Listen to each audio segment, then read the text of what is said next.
திரும்பியா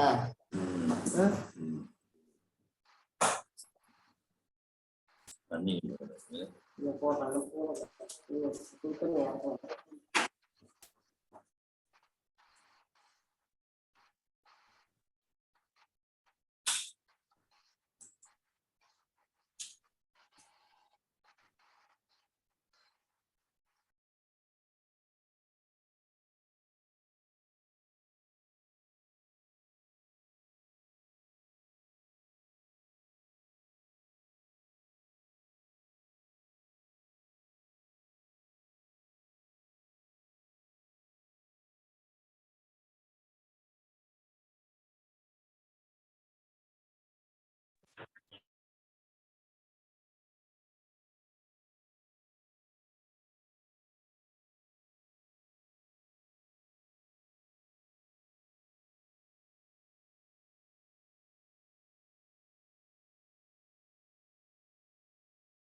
Gunasekaran sir, Gunasekaran sir,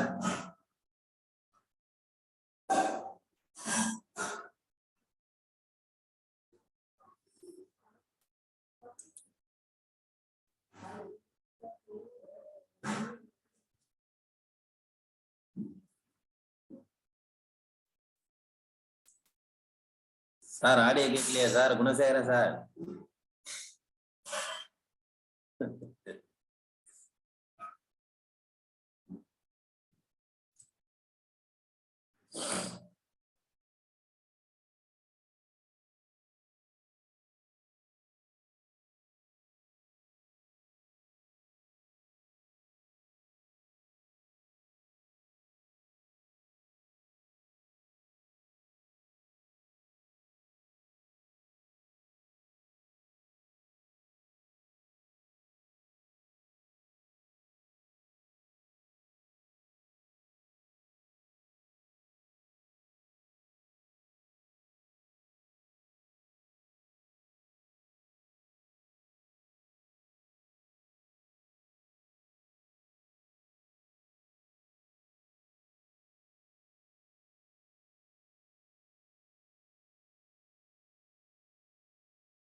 Sivachandran sir.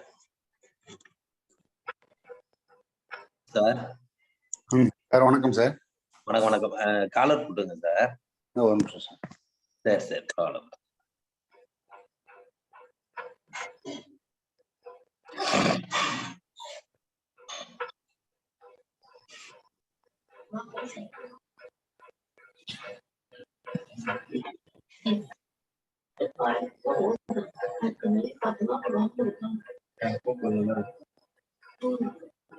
Sir கேக்குதா?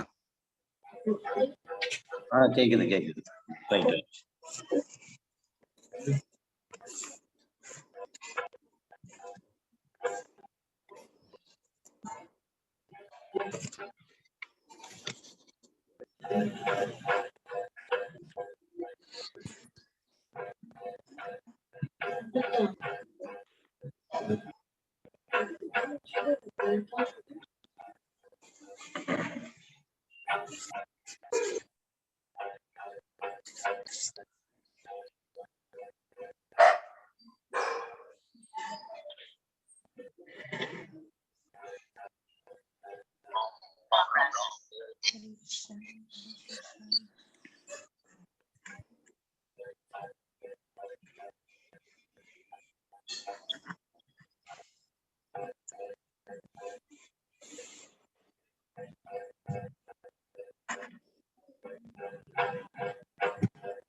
அனைவருக்கும் வணக்கம்.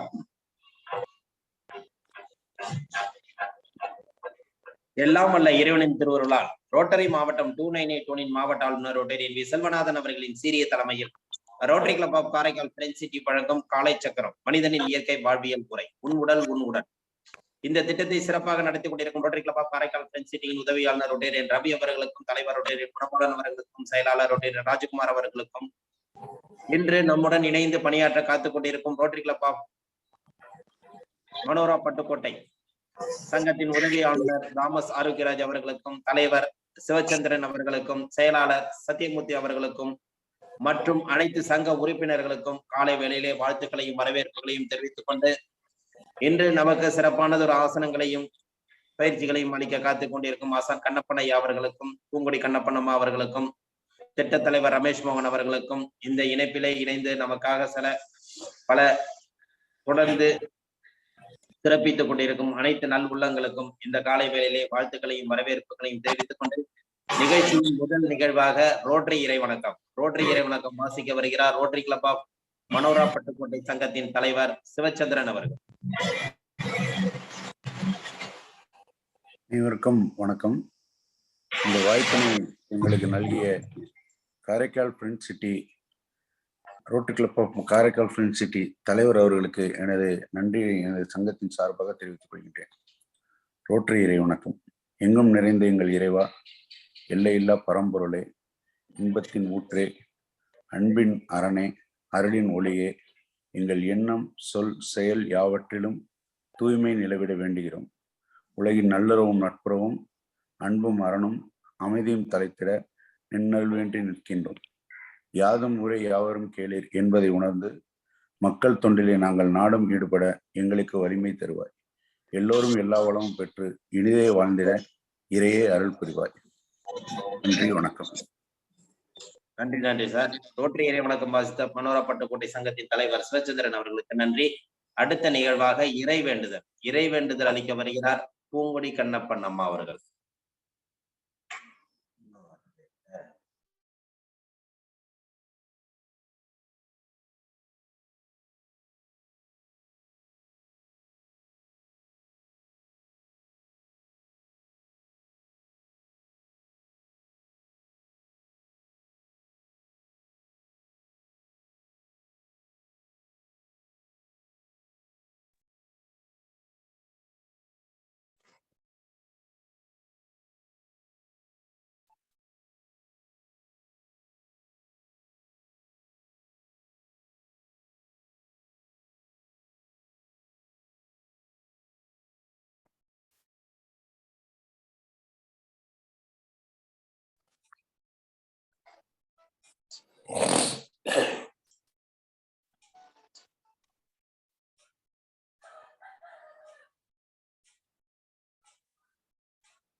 இறைவேண்டுதல் சொல்லலாமா? சொல்லிட்டேன். ஓகே. அனைவருக்கும் காலை வணக்கம். இறை வேண்டுதல். எல்லையற்ற பரம்பொருளே, பயிற்சியின் மூலம் உடல் உள்ளம் நலம் பெற அருள் புரிவாயாக. ஒட்டிய உயிரும் உயர்ந்த நெஞ்சமும் திறந்த தோள்களும் திண்ணிய நெஞ்சமும் துள்ளும் கால்களும் துவளா இதயமும் மலர்ந்த முகமும் கனிந்த பார்வையும் இவை யாவும் பெற்று இறையுணர்வோடும் இயற்கையோடும் இணைந்து வாழ்வோம். நம் மனம் சாந்தமானது, இரக்க குணமுடையது, நல்வினையாற்றக்கூடியது. இந்நல்வழியில் தொடர்ந்து நாம் அனைவரும் இறையுணர்வோடும் இயற்கையோடும் தொடர்ந்து பயணிப்போம். நன்றி. வாழ்க வளமுடன். நன்றி. அடுத்த நிகழ்வாக பிரணவ மந்திரம் திருமுத்திர வச்சுக்கோங்க. இருக்கால் முட்டியில் இருக்கட்டும், நேரம் இருக்கட்டும்.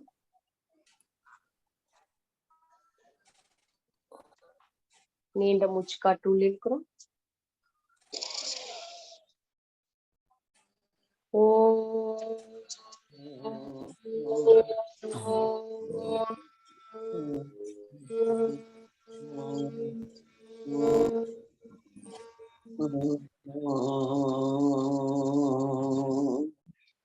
ஒரு ஆழமான மூச்சு.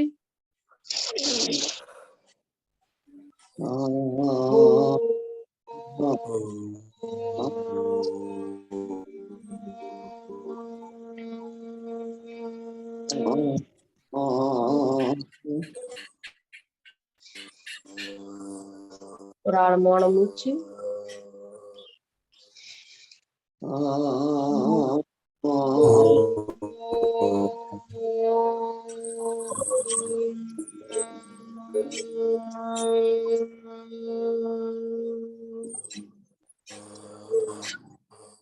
ஒரு ஆழமான மூச்சு.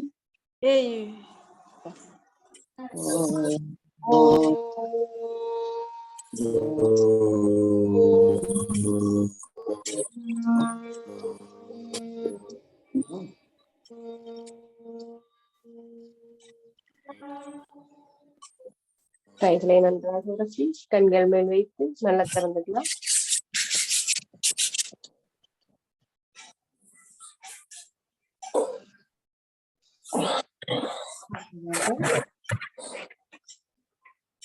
கைத்தட்டல் பயிற்சி. 3 2 3 4 5 6 7 8 1 2 3 4 5 6 7 8 9 10 1 2 3 4 5 6 7 8 9 10 1 2 3 4 6 7 8 9 10 1 2 3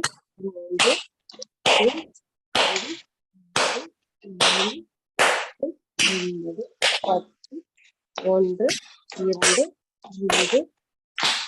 5 6 7 8 9 10 1 2 3 5 6 7 8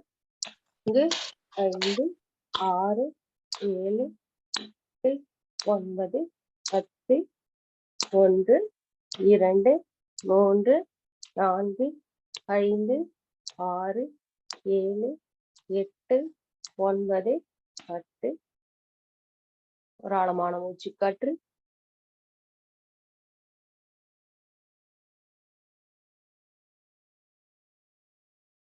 ஒன்று 2 3 4 5 6 7 8 9 10 1 2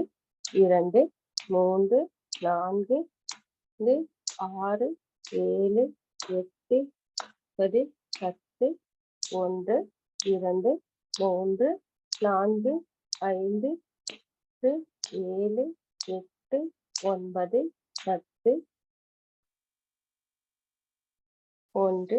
2 3 5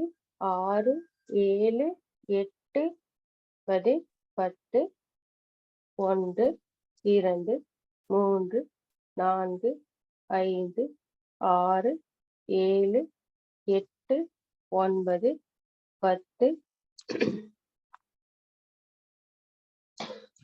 1 2 3 4 6 7 8 9 10 1 2 3 4 5 6 7 8 9 10 1 2 3 5 6 7 8 9 10 1 2 3 4 5 6 7 8 9 10 1 2 3 4 5 6 7 8 9 10 1 2 3 5 6 7 8 9 10. ஓய்வு. ஒரு ஆழமான மூச்சுக்காற்று. மெதுவாக உள்ளிழுத்து மெதுவாக வெளியேற்றம் பண்ணுங்க.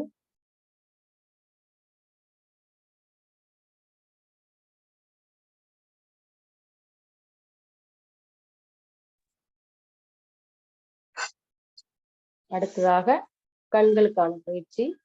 இருக மூடி திறக்கிறோம். 1 2 3 4 5. ஓய்வு. மெல்ல கண்களை முடிக்கோங்க. ஒரு ஆழமான மூச்சுக்காற்று உள்ளிழுத்து மெதுவாக வெளியேற்றம் பண்ணுங்க.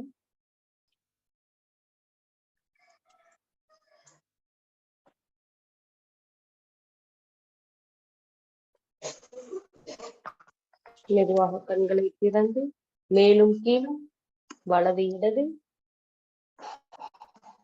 மேல் கீழ் மேல் கீழ் மேல் கீழ் மேல் கீழ் மேல் கீழ் வலது இடது வலது இடது வலது இடது வலது இடது வலது இடது. மெல்ல கண்களை முடிக்கோங்க.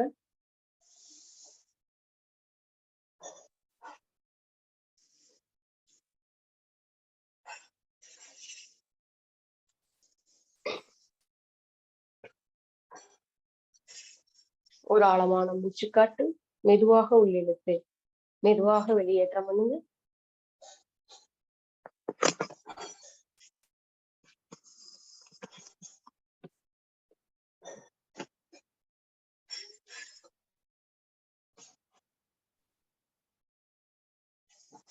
அடுத்ததாக சுழற்சி முறை.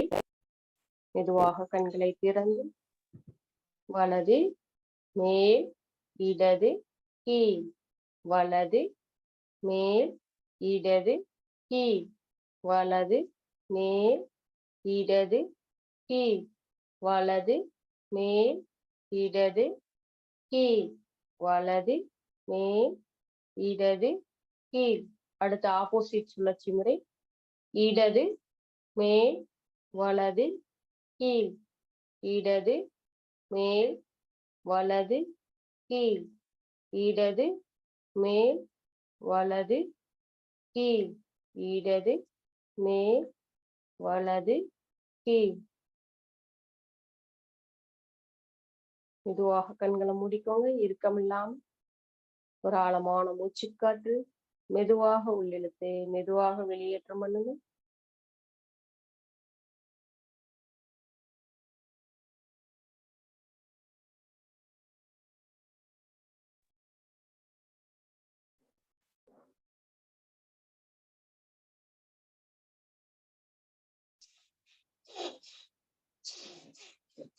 கைகளை நன்றாக உரசி கண்கள் மேல் வைத்து நல்ல திறந்துக்கலாம்.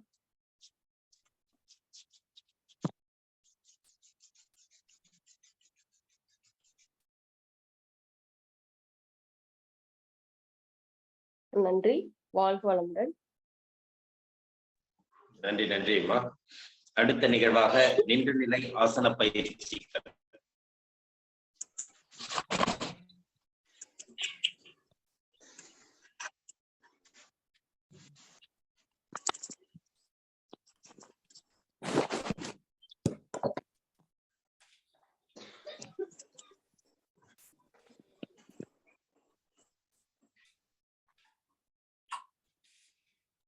அனைவருக்கும் உற்சாகமான காலை வணக்கம்.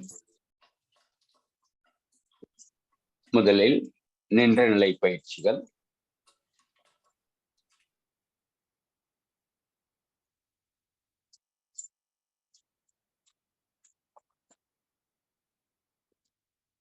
பத்து திறன்கள்.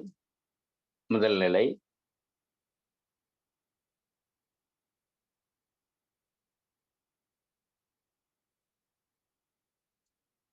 விரல் நுனிகள் தரைக்கு வரட்டும்.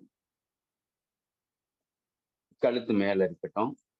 1 2 3 4 5 6 7 8 9.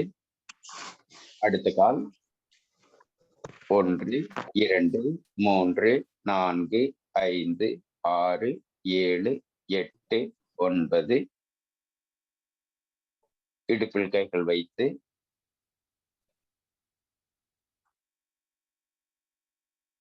ஓய்வு. அடுத்து தரையில் கைகளை வைக்காமல் பறவை போல் கைகளை வைத்து ஒரு கால் மட்டும் தரையில் இருக்கட்டும்.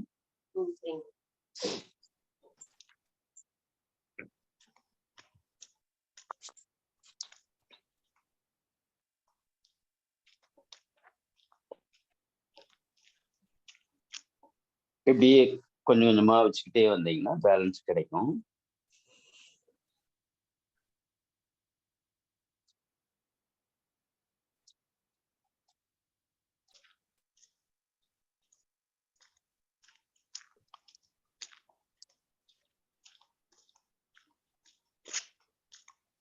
அடுத்த கால்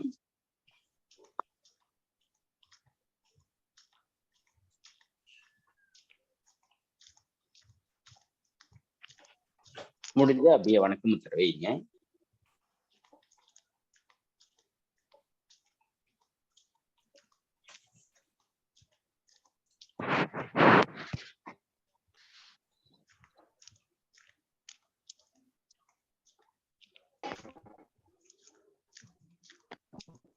ஒரு நீண்ட மூச்சு.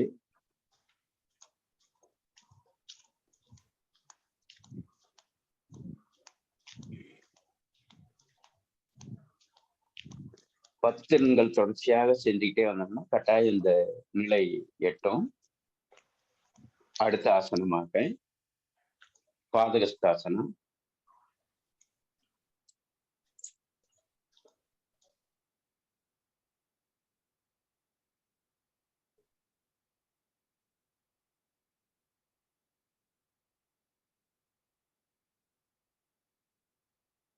ஒன்று 2 3 4 5 6 7 8 9 10. மெல்ல மேல வர்றோம்.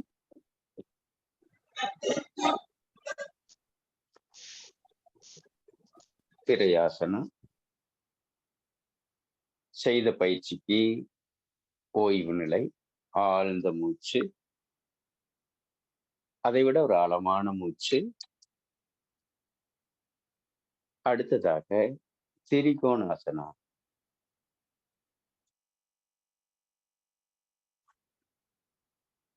உடலை நேராக வைத்து கைகளை உயர்த்தியவாறு மூச்சுக்காற்று உள்ளே சென்று வானத்தை பார்த்தவாறு கைகள் இருக்கட்டும். அப்படியே 10 வினாடிகள். 1 2 3 4 5 6 7 8 9. ஓய்வு. எடுத்த மூச்சுக்காற்றை கைகளை கீழே விட்டவாறு மூச்சுக்காற்று வெளியேறட்டும்.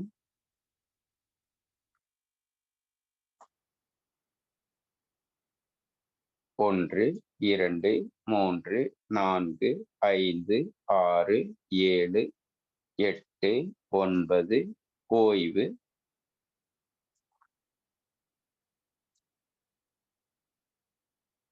ஆழ்ந்து மூச்சு இழுத்து மெல்ல வெளியேற்றுகிறோம். மீண்டும் மூச்சுக்காற்றை உள்ளிழுத்து கைகள் உயர்த்தியவாறு காற்று உள்ளே செல்லட்டும்.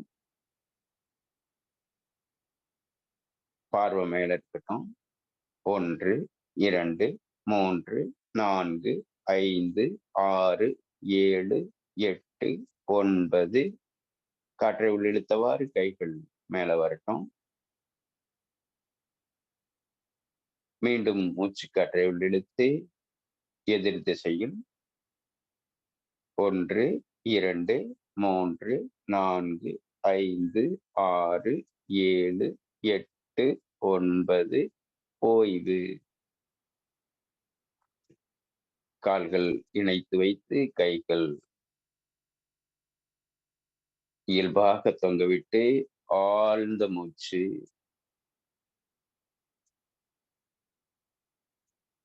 படுத்த நிலை ஆசனங்கள்.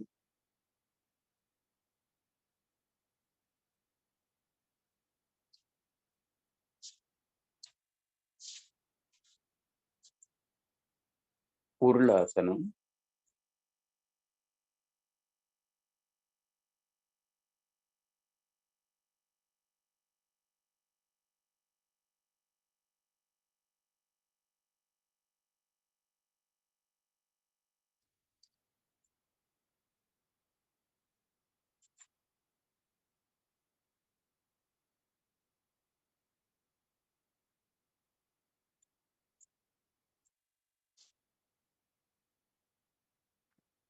உடலை தளர்வாக இலக்கமாக வைத்து நிதானமான நீண்ட மூச்சு காற்று ஆழமாக உள்ளிழுத்து மெல்ல மெதுவாக வெளியேறுகிறது.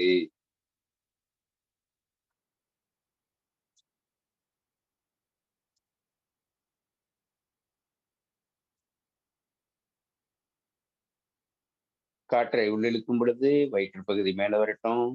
காற்றை விடும் பொழுது வயிற்று பகுதி கீழே போகட்டும்.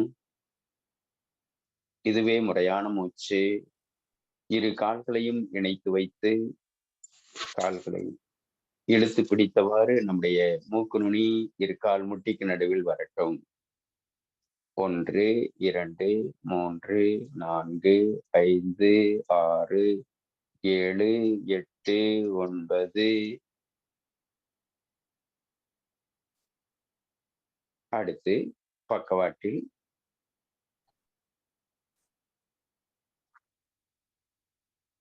கால்களை இடித்து பிடித்தவாறு சைடுல நம்முடைய உடலை போடுகிறோம். பெருங்குடல் இயங்குவதற்கு இந்த பக்கவாட்டில் சாய்வது மிக பொருத்தமாக இருக்கும். ஓய்வு. நிதானமான நீண்ட மூச்சு.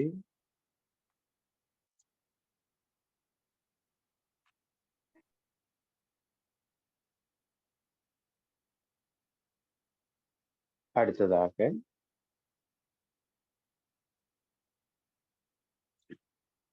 முதுகுத்தண்டை சீராக்கும் பயிற்சி.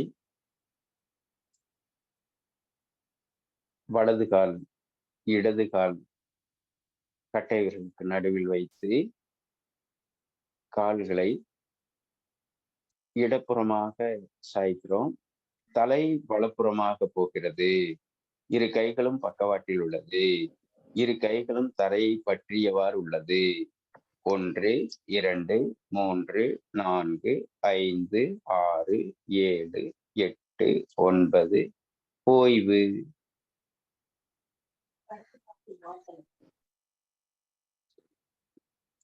அடுத்த கால் மாத்திக்கலாங்க. எதிர் திசையில் 1 2 3 4 5 6 7 8 9. ஓய்வு.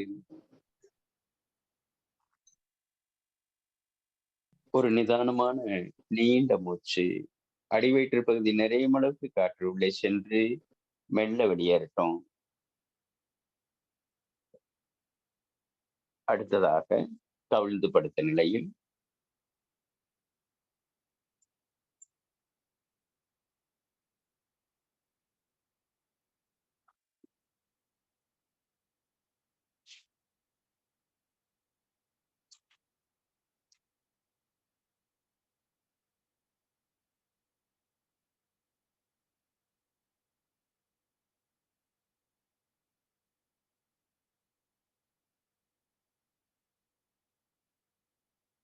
இரு கால்களையும் சேர்த்து வைத்து பாதத்தை நீட்டி வைத்து புஜங்காசனம், பாம்பாசனா.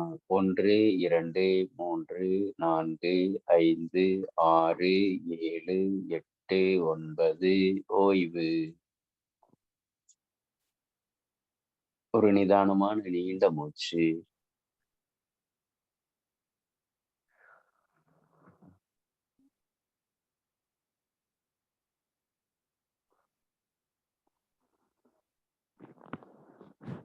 அடுத்து வில்லாசனா. வலது கை வலது கால் கணுக்காலை பிடிக்கட்டும், இடது கை இடது கால் கணுக்காலை பிடிக்கட்டும். வயிற்றுப்பகுதி தரையில் வைத்து தலையும் தொடைப்பகுதியும் மேல வரட்டும். வயிற்றுப்பகுதி மட்டும் தரையில் உள்ளது. 1 2 3 4 5 6 7 8 9. ஓய்வு நிலையில் ஆழ்ந்த மூச்சு. நிதானமான நீண்ட காற்று இழுத்து மெல்ல வெளியேற்றுகிறோம்.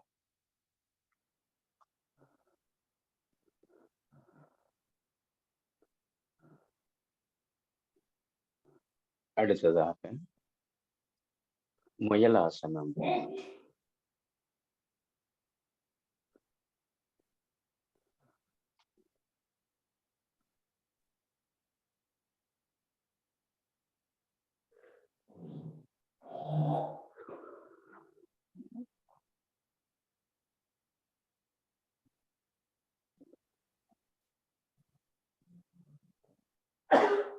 முயலாசனத்திலிருந்து பூனையாசனம் வருகிறோம்.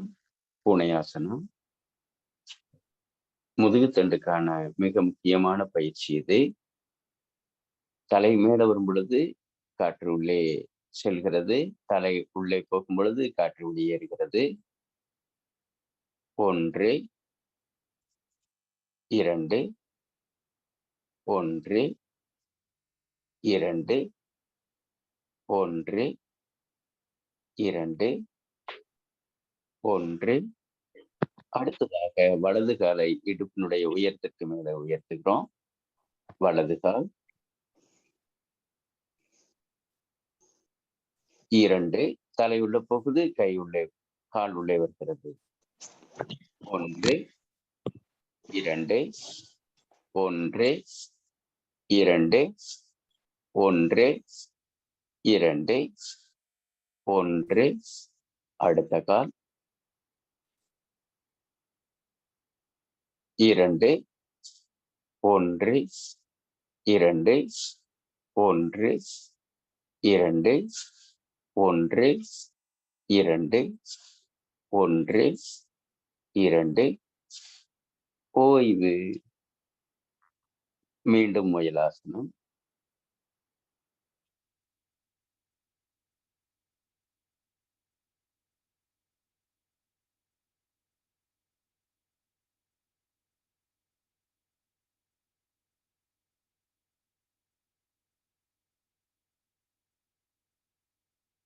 காற்றை உள்ளிழுத்தவாறு கைகள் உயரட்டும், தலை மேலே வரட்டும். ஒரு ஆழ்ந்த மூச்சு.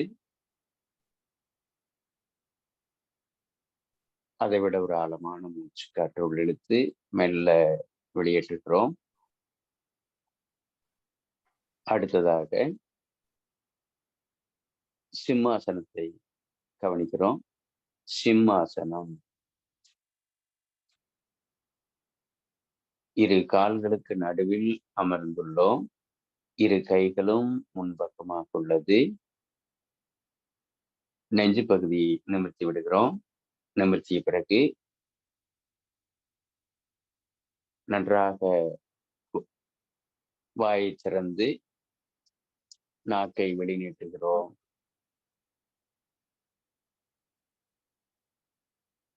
திருமூலனுடைய வரிசைப்படியில் 4வது ஆசனமாக சிம்மாசனம் உள்ளது. இதில் கர்ஜனை செய்யும் பொழுது அந்த சுரப்பி மண்டலங்கள், குறிப்பாக தலையில் இருக்கக்கூடிய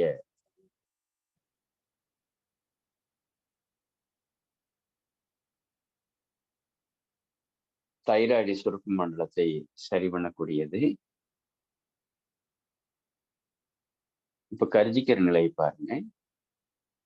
நாக்க வெளியே நீட்டிக்கிறோம். வெளியே நீட்டிட்டு கண்கள் நல்லா திறந்துடுறோம். 1 2 3 4 5 6 7 8 9 10. ரிலாக்ஸ். இப்படி செய்யும் பொழுது இரைப்பையில் இருக்கக்கூடிய தொந்தரவுகள் சரியாகும், உணவு குழாயில் இருக்கக்கூடிய பிரச்சனைகள் சரியாகும், சுரப்பு மண்டலங்கள் ஒழுங்காகும், பய உணர்வு நம்முடைய உடலிலிருந்து உள்ளத்திலிருந்து அகலும். இப்படிப்பட்ட ஒரு எளிமையான அற்புதமான பயிற்சி. தொடக்க நிலையில் உணவு முறைகளையும் அசைவு பயிற்சிகளையும் செய்த நபர்களுக்கு இந்த சிம்மாசனம் எளிமையான பயிற்சியாக அமையும். பயிற்சிகளையும் உணவு முறைகளையும் சரிவர செய்யாதவர்களுக்கு கொஞ்சம் கடினமாக இருக்கும். மறுபடியும் நீங்க ஆரம்பத்துல செய்யக்கூடிய பயிற்சிகளை தொடர்ச்சியா செஞ்சுக்கிட்டே வந்தீங்கன்னா இந்த பயிற்சி ரொம்ப எளிமைப்படும்.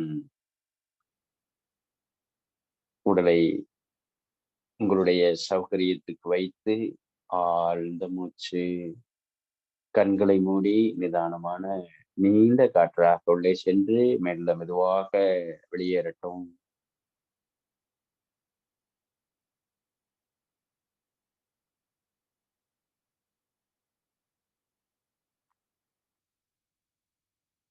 வாழ்க வளமுடன், நலம் பெருக, வளம் பெருக.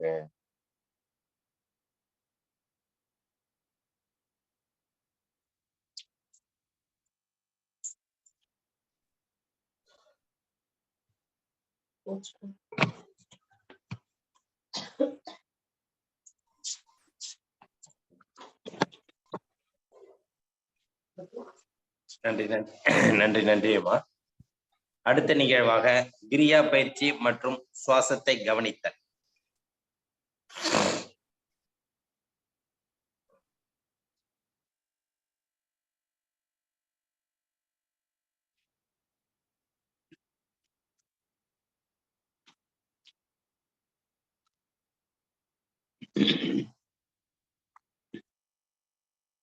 உடல் நேராக உள்ளது, நேராக வைத்து தோள்பட்டைக்கான பயிற்சி. நல்ல மேலும் கீழும் போய் வரட்டுங்க.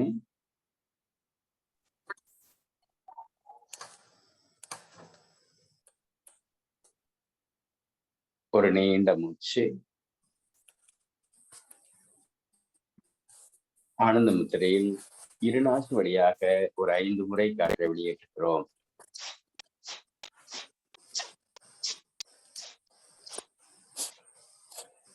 ஒரு ஆழ்ந்த மூச்சு.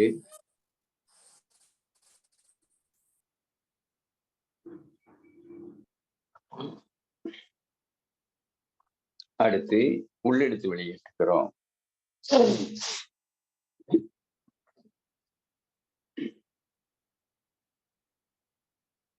வேகமாக உள்ளிழுத்து வேகமாக வெளியேற்றுகிறோம்.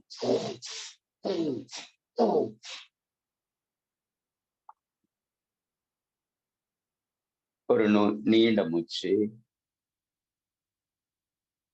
அடுத்ததாக இரு கைகளையும் பக்கவாட்டில் வைத்து கைகள் உயரும் பொழுது காற்று உள்ளே செல்லட்டும்.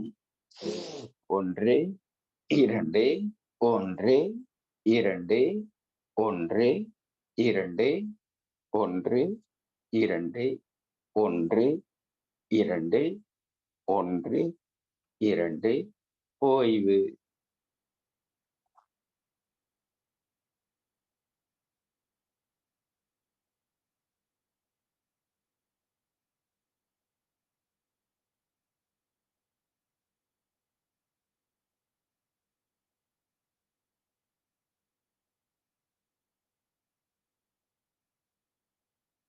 அடுத்ததாக இரு கைகளையும் பக்கவாட்டில் வைத்து கைகள் உயரும் பொழுது காற்று உள்ளே செல்லட்டும். 1 2 1 2 1 2 1 2 1 2 ஓய்வு.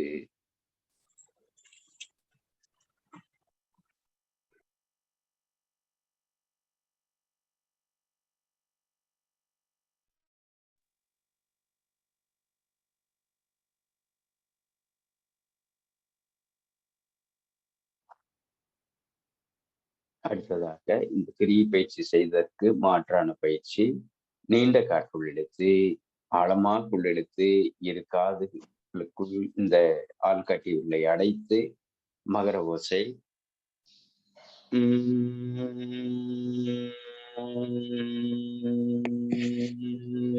ஒன்னும் தகவல் வரலம்மா.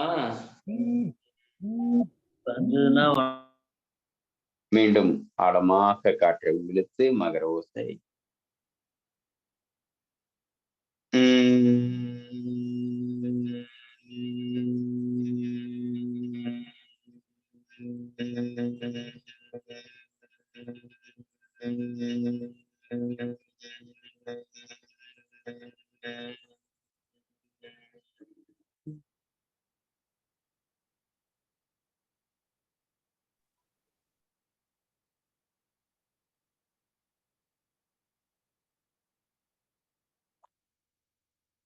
அப்படியே கைகள் உயரட்டும், காற்று உள்ளே செல்லட்டும், அக்காற்றை வெளிவிட்டவாறு கைகள் கீழ் நோக்கி வரட்டும்.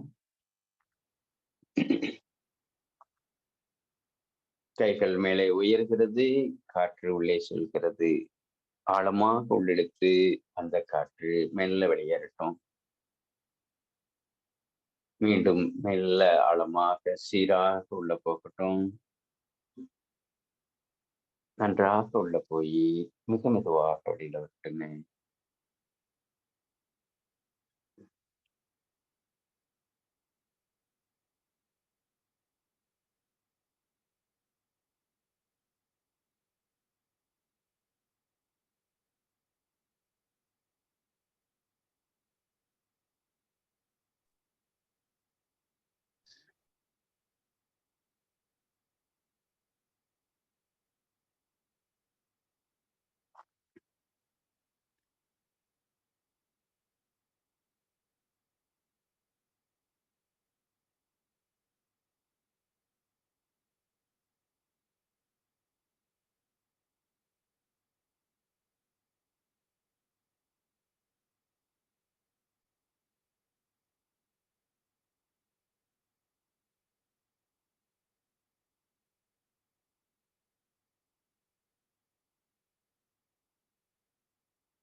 புறமாக நீட்டி கைகள் விரிக்கும் பொழுது காற்று உள்ளே செல்லட்டும், அக்காற்றை வெளிவிட்டவாறு கைகள் இணையட்டும்.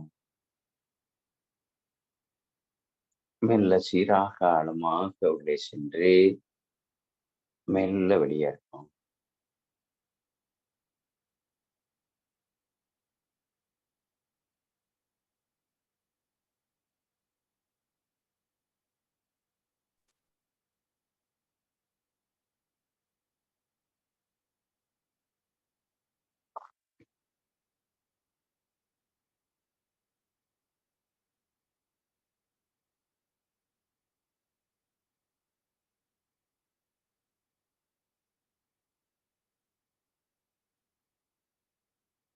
கைகள் விரிந்து கைகள் இணைகிறது. அந்த இணையும் பொழுது ஒரு இடைவெளி கிடைக்கும் பாருங்க. அந்த இடைவெளி தான் உங்களுடைய சக்தி நிலை. கைகள் சேருவதற்கு கொஞ்சம் கடினமாக இருக்கும் இல்லைங்களா? அப்படியே முன்னும் பின்னும் பண்ணி பாருங்க. அந்த ஆறான்னு சொல்லக்கூடியது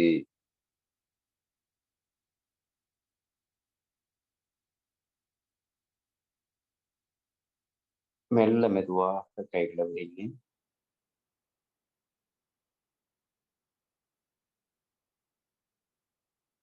ஃபுல்லா உயிர்காற்று நிறைந்து அக்காற்று மெல்ல வெளியேறுகிறது.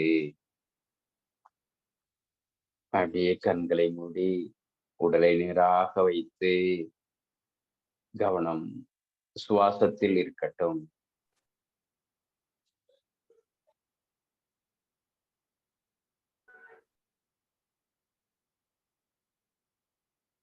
காற்று உள்ளே செல்வதையும் வெளிவிடுவதையும் கவனித்த நிலையில் நாம் உள்ளோம்.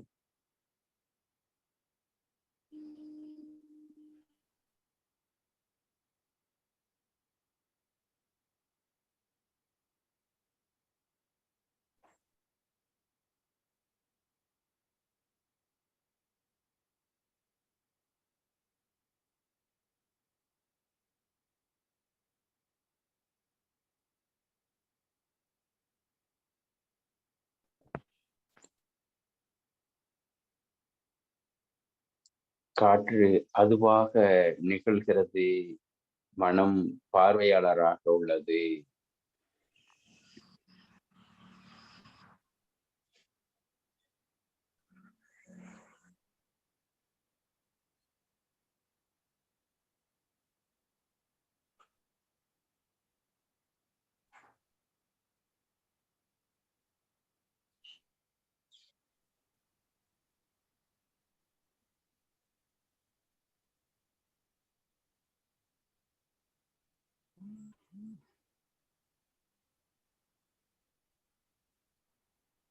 கவனத்தை புருவ மத்தியில் செலுத்தி தலை உச்சி பகுதியை வைத்து அப்படியே கவனம்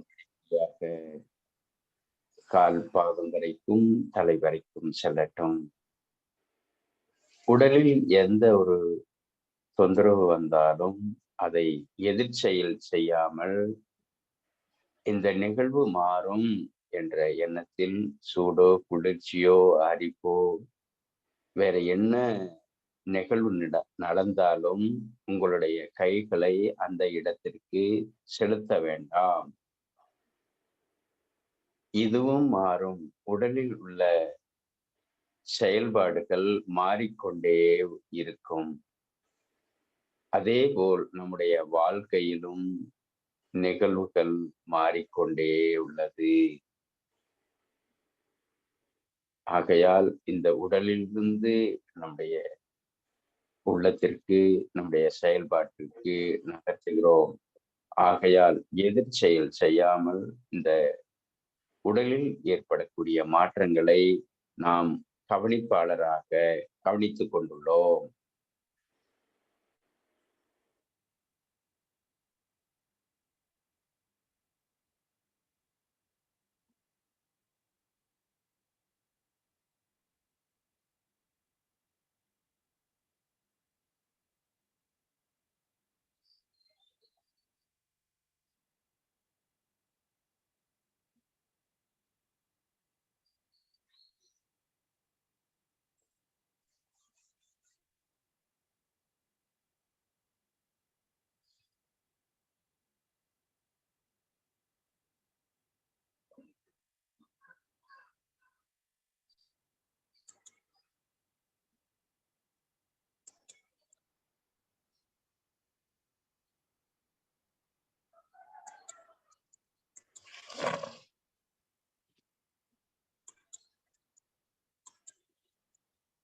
வாழ்க வளமுடன். நலம் பெருக, வளம் பெருக.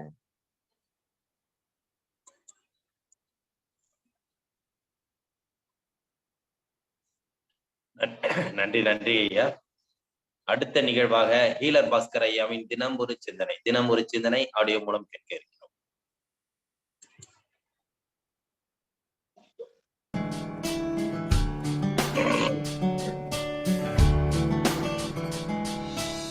செழிக்கட்டும் விவசாயம், சீர்படட்டும் நிர்வாகம். வேந்த டிவி நேயர்களுக்கு காலை வணக்கம்.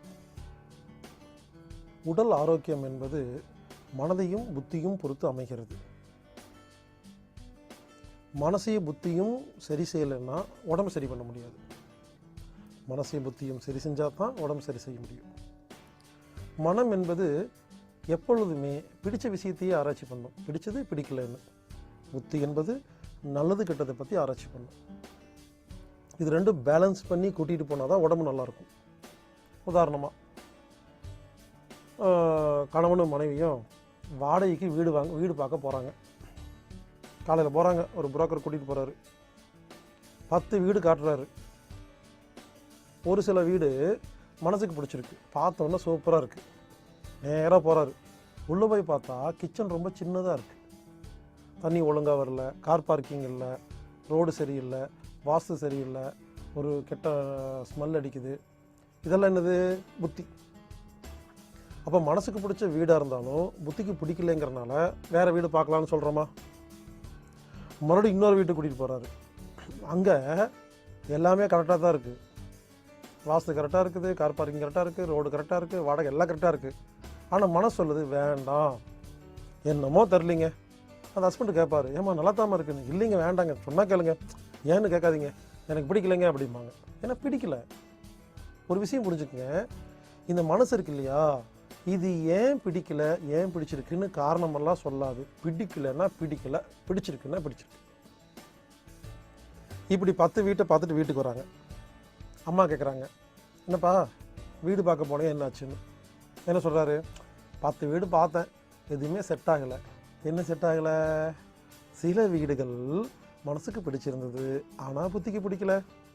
சில வீடுகள் புத்திக்கு பிடிச்சிருந்துச்சு ஆனால் மனசுக்கு பிடிக்கல. நான் கேட்குறேன், அந்த 10 வீடு பார்த்தீங்க இல்லையா, வேண்டாம் ரிஜெக்ட் பண்ணிட்டு வந்தீங்கல்ல, அந்த வீட்டுக்கு யாருமே குடி போக மாட்டாங்களா? போவாங்க. யாருடைய மனசுக்கும் புத்திக்கும் அந்த வீடு பிடிச்சிருக்கோ செட் ஆகுதோ அவர்கள் மட்டுமே அங்கே போவார்கள். அப்போ அடுத்த நாள் இன்னொரு வீட்டை பார்க்குறோம், மனசுக்கு புத்திக்கு பிடிச்சிருச்சு. உடனே என்ன பண்ணுவோம்? உடனே அட்வான்ஸ் கொடுத்துருவோமா? இவருங்க வீடு வாடகைக்கு வீடு வாங்கும் பொழுது, துணி எடுக்கும் பொழுது, இந்த மாதிரி நேரத்தில் எல்லாம் ஒரு பிஸ்னஸ் எல்லாம் பண்ணும் பொழுது உங்கள் மனசுக்கும் புத்திக்கும் பிடிச்சிருச்சுங்கிறத அந்த சேல்ஸ் பண்ணுறாருல்ல, அவருக்கு பேர் புரோக்கர்னு சொல்லுங்கள், சேல்ஸ்மேன் சொல்லுங்கள், அவர் மட்டும் கண்டுபிடிச்சிட்டாருன்னா மாட்டிட்டீங்க. அவர் கண்ணை பார்த்துட்டே இருப்பார். இவங்களுக்கு மனசுக்கு பிடிச்சிருக்கு புத்திக்கு பிடிச்சிருக்குன்னு கண்டுபிடிச்சோன்னே ரேட்டை குறைக்கவே மாட்டாங்க. தெரிஞ்சிடும், உங்கள் மூஞ்சை பார்த்தாவே தெரிஞ்சிடும். 2 செட் ஆச்சுன்னு வச்சிங்களேன், நம்ம மூஞ்சியில் பிரகாசம் தெரியும். செட் ஆகலைன்னா ஒரு மாதிரி டவுட்டாக இருப்போம். அப்போ என்ன பண்ணுவாங்க? சரிங்க இஷ்டமாக தான் வாங்கலைன்னா போங்க அவ்வளோதாங்க அப்படிம்பாங்க. அதாவது இந்த மாதிரி நமது வாழ்க்கையில் நடக்கிற எல்லா விஷயத்துக்கும் மனசுக்கு புத்தியும் தாங்க காரணம். இது 2 ஒன்று சேர்ந்தால் மட்டும்தான் நிம்மதி. இங்கே பாருங்க, நிம்மதி அப்படிங்கிறதுக்கு என்ன தெரியுமா டெஃபினிஷனுக்கு? என்ன தெரியுமா டெஃபினிஷன்? நிம்மதி அப்படிங்கிற வார்த்தைக்கு என்ன டெஃபினிஷன்னா, மனசுக்கும் பிடிச்சிருக்கணும் புத்திக்கும் பிடிச்சிருக்கணும். நல்ல விஷயத்தை பிடித்து செய்தால் நிம்மதி. பிடிச்ச விஷயம் நல்ல விஷயமா இருந்தால் நிம்மதி. நல்ல விஷயத்தை பிடிக்காமல் செஞ்சால் அது கஷ்டங்க. பிடிச்ச விஷயம் கெட்ட விஷயமா இருந்தால் கஷ்டம். யோசிங்க, புரியுது? இது வீட்டில் மட்டும் இல்லைங்க. ஒரு ஹோட்டலுக்கு போங்க, உட்காந்துருக்கீங்க, சர்வர் வராரு, சார் என்ன சார் சாப்பிட்றீங்க அப்படிங்கிறாரு. நீங்கள் உடனே மெனுவை பார்த்துட்டு ஒரே குழப்பமாக இருக்குது அப்புறமா வாங்கன்னு சொல்லுவீங்க. என்ன குழப்பம்? மனசு சொல்லுது, இங்கே பாரு புரோட்டா பிடிச்சிருக்கு, கொத்து புரோட்டா வாங்கி நல்லா சாப்பிடுங்க. புத்தி சொல்லுது, புரோட்டா உடம்பு கெடுதல், கொத்து புரோட்டா சாப்பிட்டோம்னா வயிறுக்கு ஜீரணம் கெட்டு போயிடும், அதனால் இட்லி வாங்கி சாப்பிடுன்னு சொல்லுது புத்தி. புத்திக்கு தான் நல்லது கெட்டது மட்டும் தானே தெரியும், பிடிச்சது பிடிக்காது தெரியாதல்ல. மனசு என்ன பண்ணும்? அதெல்லாம் முடியாது, கொத்து புரோட்டாங்க. ஒரே குழப்பமாக இருக்கும். பாருங்கள், ஒரு இட்லியில் இவ்வளோ விஷயம் இருக்குது. சர்வர் மறுபடியும் வருவார், என்னங்க சாப்பிட்றீங்கன்னு. ஒரே குழப்பமாக இருக்குது அப்புறமா வாங்காமோ. கடைசி என்ன பண்ணுவோம்? ஒரு சில நேரங்களில் மனசுக்கு பிடித்த புரோட்டாவை சாப்பிட்டு விட்டு நைட்டு போய் வாந்தி எடுத்துகிட்டு காய்ச்சல் வந்து இல்லைன்னா தலைவலியோடு படுத்து கிடப்போம். ஏன்னா மனசு அந்த மாதம் வாங்கியாச்சு. சில நேரங்களில் புத்திக்கு பிடிச்ச மாதிரி இட்லி சாப்பிட்டுட்டு போய் மனசு வரையா அடிச்சுக்கும், போச்சே புரோட்டா போச்சே புரோட்டா போச்சேன்னு. புரிந்து கொள்ளுங்கள், ஒரு உணவு அது நல்ல உணவாக இருந்து பிடித்த உணவை சாப்பிட்டால் இது அனைத்து வியாதிகளையும் குணப்படுத்துகிறது. Note this point. எந்த உணவு நல்ல உணவாகவும் பிடித்த உணவாகவும் இருக்கிறதே, இதுவே அனைத்து வியாதிகளுக்கும் சர்வ ரோக நிவாரணி. சில பேர் இருக்காங்க, எப்பவுமே புத்திசாலிக்கு தான், புரோட்டா சாப்பிடவே மாட்டாங்க, இட்லி இட்லின்னு கொடுத்து பாவம் மனசு கஷ்டப்படுங்க, அதுக்கும் எல்லா வியாதி வந்துடுங்க. புரிஞ்சுக்குங்க, ரொம்ப நல்லவனாக வாழ்ந்தால் எல்லா வியாதி வராதுங்கிறதெல்லாம் கிடையாது. மனசுக்கு பிடிச்ச மாதிரி வாழணும்.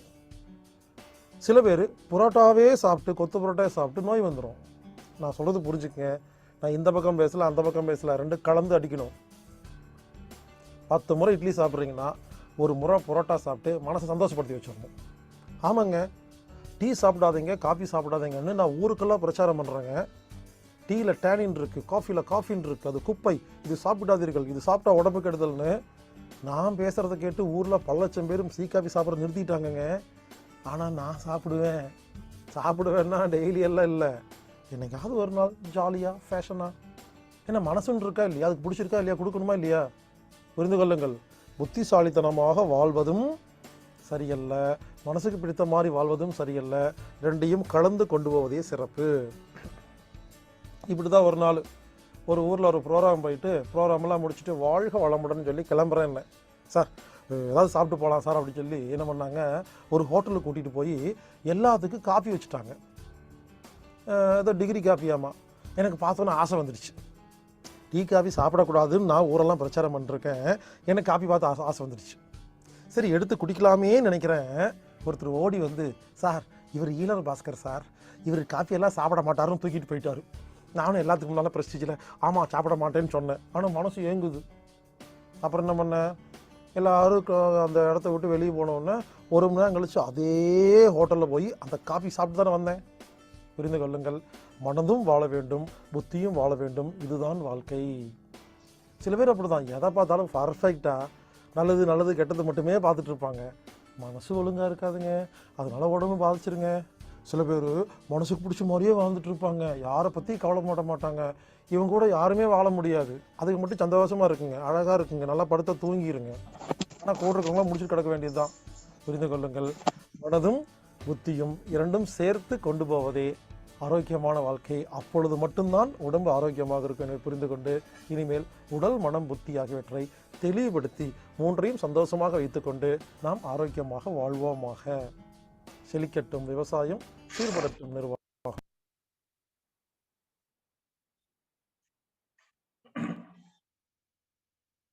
நன்றி நன்றி ஐயா.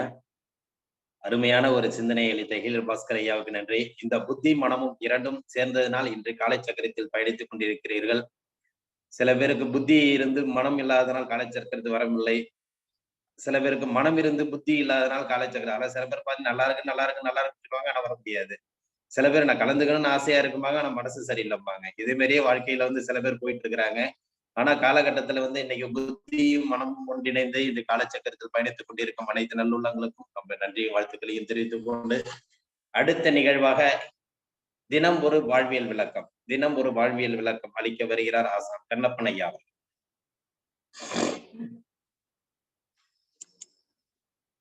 ஐயா வீடியோ ஆடியோ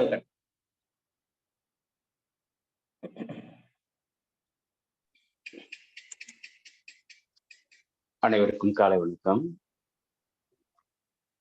உணவு பத்தி பார்த்தோம். அந்த உணவு விஷயத்த ஐயா பிடிச்சிருக்கு பிடிக்கல அப்படிங்கிற விஷயத்த சொன்னாரு. விருப்பம் அப்படிங்கிறத பத்தியும் சொன்னாரு. இப்போ நம்மளும் யோக நிலைகள்ல எந்த மாதிரியான உணவுகளை பின்பற்றுறது அப்படின்ட்டு, சைவமா அசைவமா அப்படிங்கிறதுலயும் பல நபர்களுக்கான தேடுதல் இருக்கு, குழப்பங்களும் இருக்கு. அதுல யோக நிலைகள்ல உயர்ந்து வரும் பொழுது அது தானாக விடுபடும். அந்த விருப்பம் குறையும். இந்த புத்திய உள்ள திணிச்சு அதை சாப்பிடக்கூடாது அப்படின்னு நூல்கள்ல பார்த்தோம், அல்லது குருமார்கள் அறிவுறுத்திட்டாங்க அப்படின்னு சொல்லி நீங்க நிறுத்தினீங்க அப்படின்னா அதுவும் எதிர்ச்செயலை செய்யும். உங்களுடைய உடம்பு வேண்டாம்னு சொல்லும், அந்த சமயத்துல அதை நிறுத்துவதே சரியானது. நான் பல நபர்கள்கிட்ட உரையாடி இருக்கேன், என்னுடைய உடம்புலையும் ஒப்பிட்டு பார்த்திருக்கேன். அதனால ஒரு தொடர்ச்சியாக பாரம்பரியமாக ஒரு உணவை பின்பற்றி கொண்டு வரக்கூடிய நபர்களுக்கு அதுல குறுக்கீடு செய்யக்கூடாது அப்படின்னாரு. ஏன்னா அவரு ஞான நிலை அடையிறதுக்காக வேண்டி, யோகி நிலை அடையிறதுக்காக வேண்டி மாத கணக்குல பச்சரிசி சோறும் பாசி பயிரும் சாப்பிட்டு நான் என்னுடைய உடம்ப வீணடிச்சதுதான் மிச்சம், மீட்டு கொண்டு வர்றதுக்குள்ள பெரும்பாடாயிடுச்சு அப்படின்னு சொன்னாரு. நானும் அதே போல பல உண்ணாவிரதம், உணவு கோட்பாடுகள், கடுங்கோட்பாடுன்னு சொல்லுவாங்க, அப்படி தேங்காய் வாழைப்பழம் மட்டுமே 3 நேரம் உணவாக எல்லாம் எடுத்து ஆராய்ச்சி பண்ணியிருக்கேன். அப்போல்லாம் பார்த்தீங்கன்னா இந்த புத்தியை கொண்டுதான் நான் என்னுடைய உடம்ப அந்த அளவுக்கு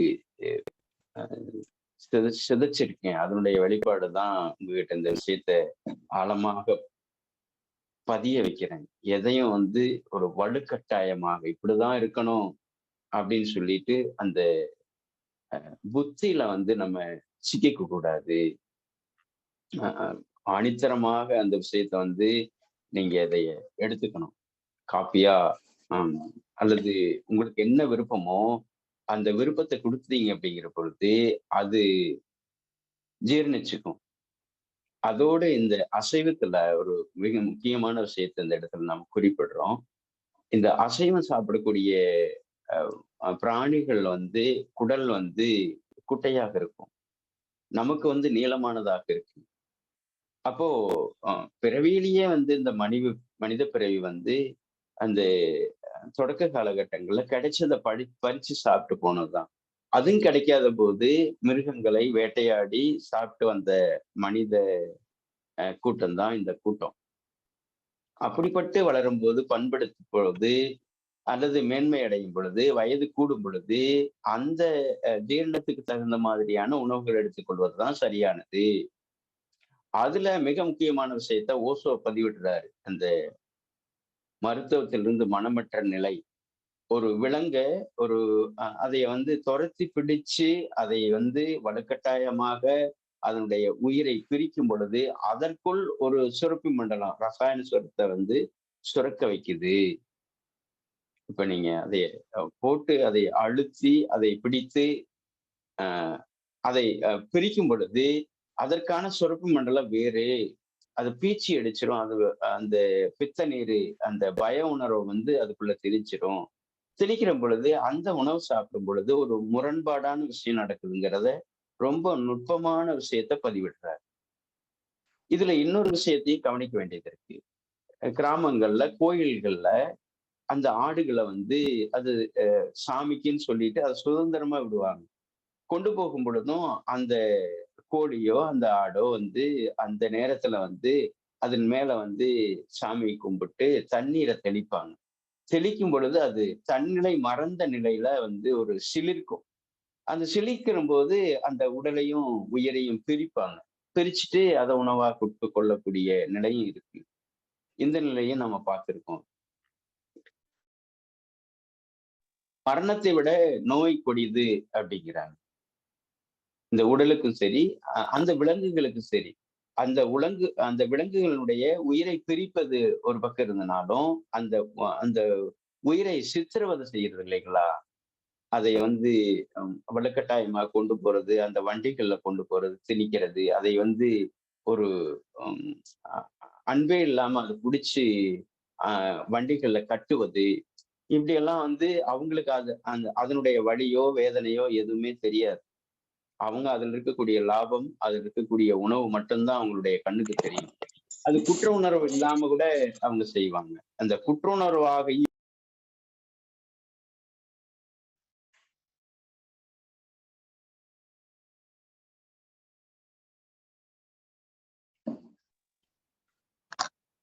ஐயா மியூட் ஆயிடுச்சுங்கய்யா.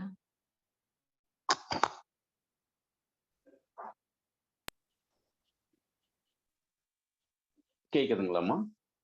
கேக்குது.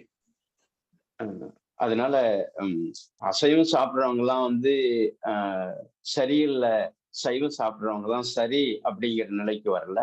இப்படியான நிகழ்வு அந்த உணவுக்குள்ள இருக்கு.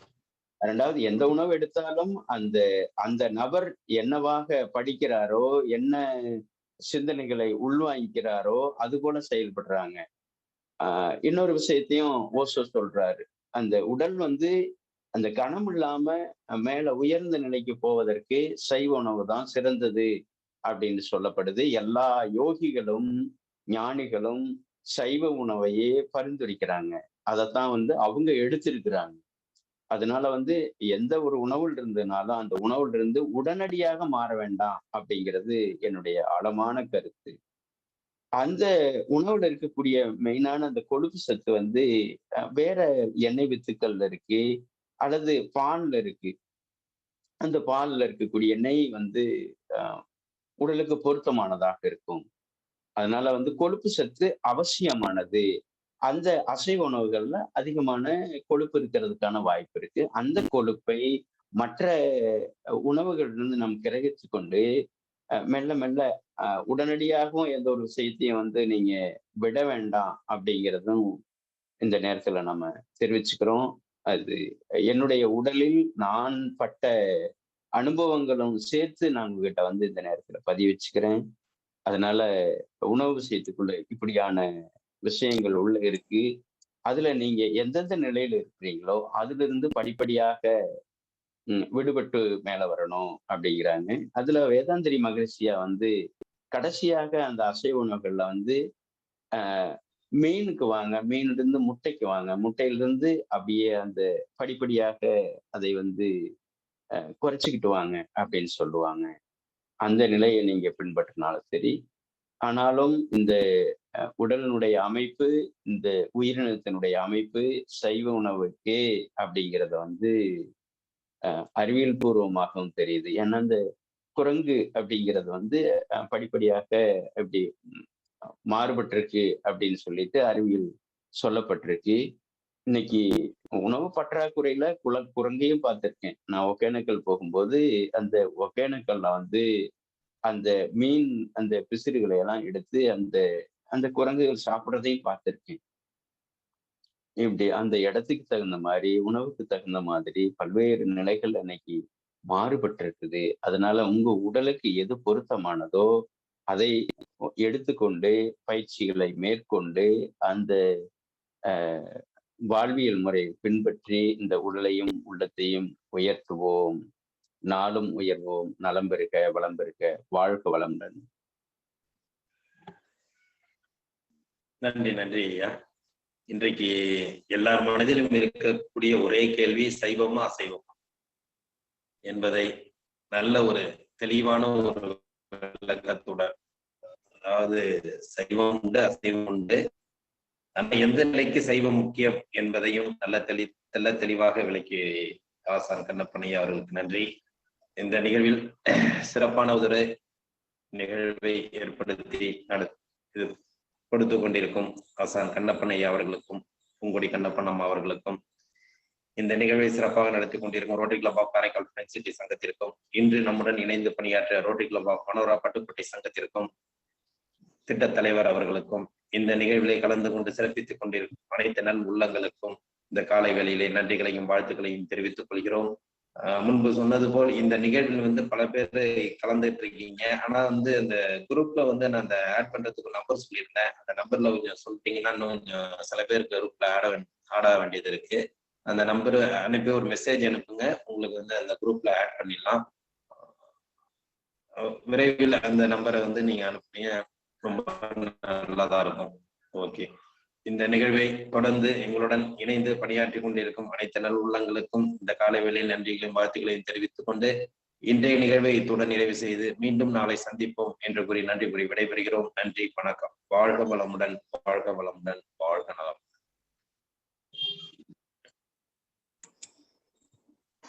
வாழ்க வளமுடன், வாழ்க நலமுடன். திருச்செங்கோடு சுப்பிரமணியம். வாழ்க வளமுடன் ஐயா.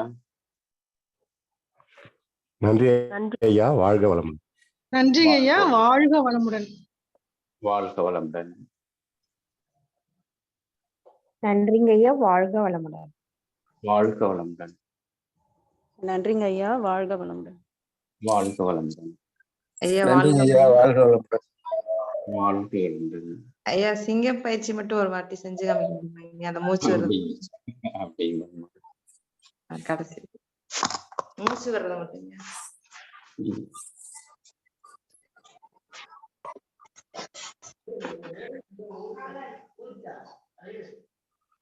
நல்லா அமர்ந்துட்டு நல்லா வாய் திறந்து நாக்கு வழி நீட்டணும். வழி நீட்டிட்டு கர்ஜிக்கிறது, அதை காற்ற இறைப்பில் இருக்கக்கூடிய காற்றை வெளியேற்றுவது. இது போலதானேம்மா? நன்றி நன்றி நன்றி நன்றிம்மா. சரிம்மா.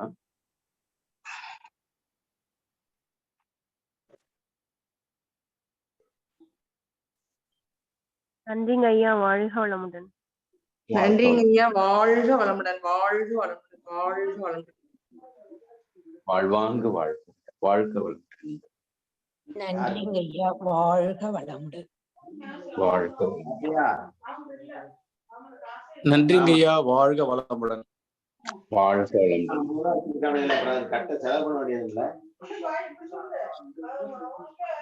நன்றிங்க ஐயா. வாழ்க வையகம், வாழ்க வையகம், வாழ்க வளமுடன்.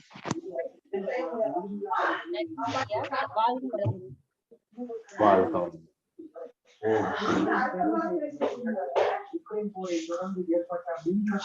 நன்றிங்க ஐயா, வாழ்க வளமுடன். வாழ்க வளமுடன்.